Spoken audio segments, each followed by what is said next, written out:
Hi guys, what's up? This is Tudagamon. Welcome to another one of my benchmarking videos. In this video I'm going to run the old Crysis benchmark on a single GTX 1070. This is a digital recording as always, which is done on an external recorder at 60 frames per second. So what you will see in this video will be pure performance.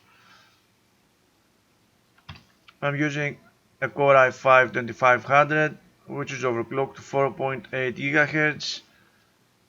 Not that it will do anything good on this benchmarking CPU limited video, but it will be an interesting comparison nonetheless.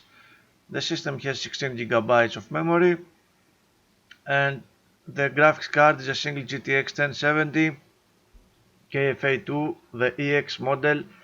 Latest ports were installed and it is overclocked in order to reach 2 GHz in its boost clock. Now for this benchmark I'm just going to use the very well known tool that we all have been using for a long time. I'm only going to use 4 times anti-aliasing, DirectX 11,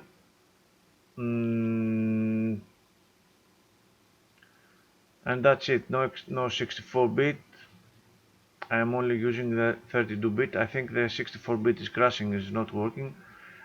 And these are the very well known options that we all grown up to love and cherish and pull our hair out of our heads. So with these settings I'm going to begin the benchmarking run. My GTX 970, what the GTX 1070 can give us. I'm not expecting anything higher, to tell you the truth, because we have to press Alt and Enter 4 times in order to reach 60 frames per second, 60 Hz on a monitor.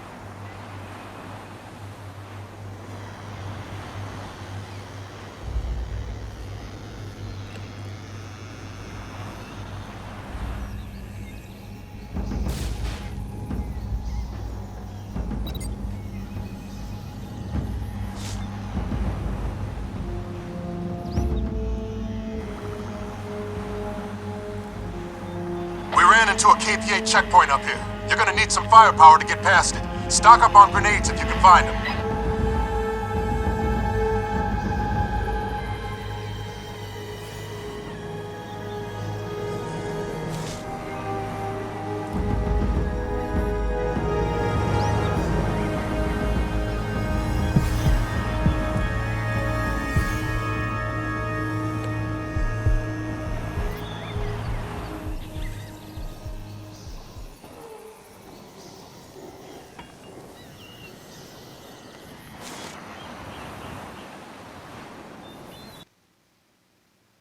Excellent, very quick benchmark, and as I expected, the overall average frames per second went to only 90 frames per second, 91 frames per second from 88 on the GTX 970.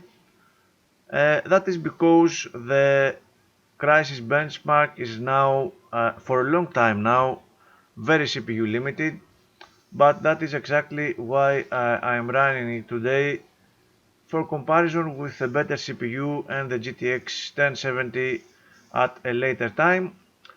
We can see that the frame rate is not too bad, the frame times are not too bad either. The GPU usage, however, is only at around 50% on average.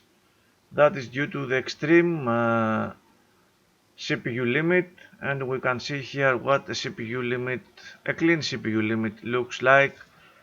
The benchmark is loading one of the CPU cores at very high levels, while the rest of the CPU cores are not doing much at all. Only the CPU number 3 is doing some work.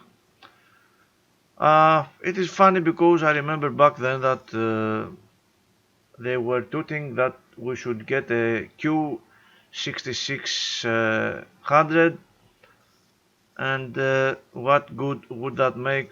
The game is dual threaded at best.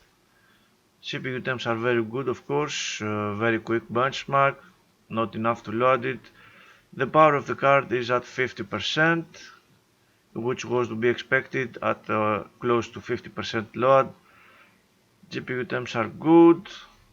The core clock remained at 2 GHz for the video card. Only 1 GB of video RAM usage. And that's it, my friends. I don't have a frame rate analysis for this run. Stay tuned for a better CPU benchmark later on, and of course feel free to post your benchmark results in this video in the comments below. Thank you very much for watching.